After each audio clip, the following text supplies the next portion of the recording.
All right, so quick one. I know every one of you know this man of God, Pastor Arome. Yes, I've been seeing his messages. I love some of his messages, and I don't usually talk about men of God. I mean, coming out to talk about men of God and analyze their messages.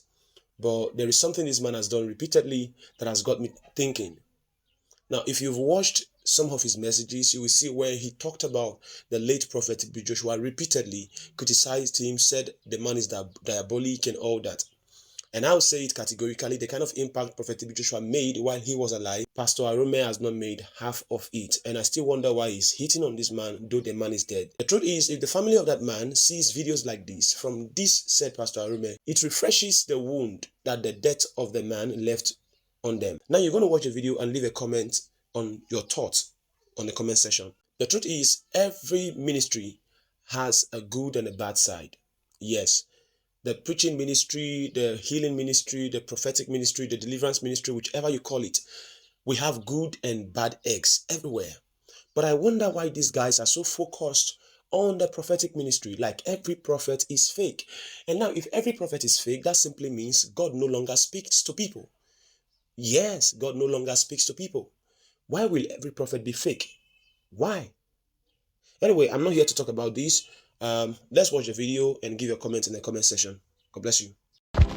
Because we do not have strong apostolic balance in our operations, we have accommodated harlotry, and so many people patronize the power of darkness to do the work of God.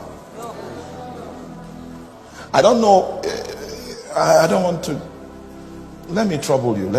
I don't know if there's anybody in this hall that made a pilgrimage trip to Nigeria to consult with a personality that claimed that he was born again from his mother's womb. Yes, he was born again from his... You are not with me, you are not following. I know you like excitement, you like shouting. The estate of our father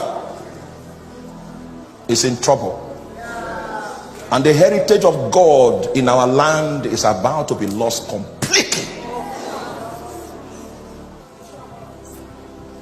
This man never even lied to say, okay, I gave my life to Christ on this crusade when Reinhard Bonnke came.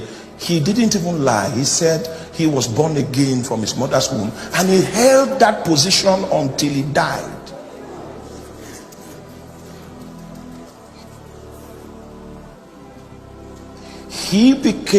That man became the tourism industry in Nigeria. That man became the reason for which 70% of the tourists that came to Nigeria they came because of a man that said he was born again from his mother's womb. Is that really ignorance? Are you sure? It is not. Because the average Christian knows that is not applicable. But the average Christian doesn't mind romancing with the power. If he has the ability to cause changes, then I want to meet with him, because I've been in this condition for 25 years and I've been praying and nothing came true. I need power. So we have a desperation that is not tampered with the knowledge that is revealed in scripture. We have accommodated harlotry. There is no way we can contend with the gates and overwhelm the personalities that man them if we are guilty of harlotry. Because when we talk about gates, we are talking about authorities. When we talk about windows, we are talking about blessings. When we talk about doors, we are talking about opportunities. It was Paul that said that a great door and an effectual is open unto me, an opportunity is open unto me, but there are many adversaries. So when we talk about gates, we are talking about authorities. The reason for which our nations sustain the current civilization that describes them, it's because of the authorities that have influence, spiritual authorities that have influence in the land. So now we also have spiritual authorities that have influence in the church apart from Jesus Christ. And that's why Jesus could come to one of the churches and he was locked out, so he had to knock with the hope that the door will be open. And I'm not trying to strip that scripture of his evangelical usage, but in actual fact, what it was that the CEO of a company came to check on the branches of the company, and one of the branches had locked him out. They were running stuff without him, and everything was going on well, and everybody was happy. That's what happens when we allow for. So I really don't know if these guys don't read their Bibles sometimes, but First Samuel chapter number 1 from verse 19 to 28, the Bible was talking about the mother of Samuel who dedicated Samuel to God even before Samuel was born.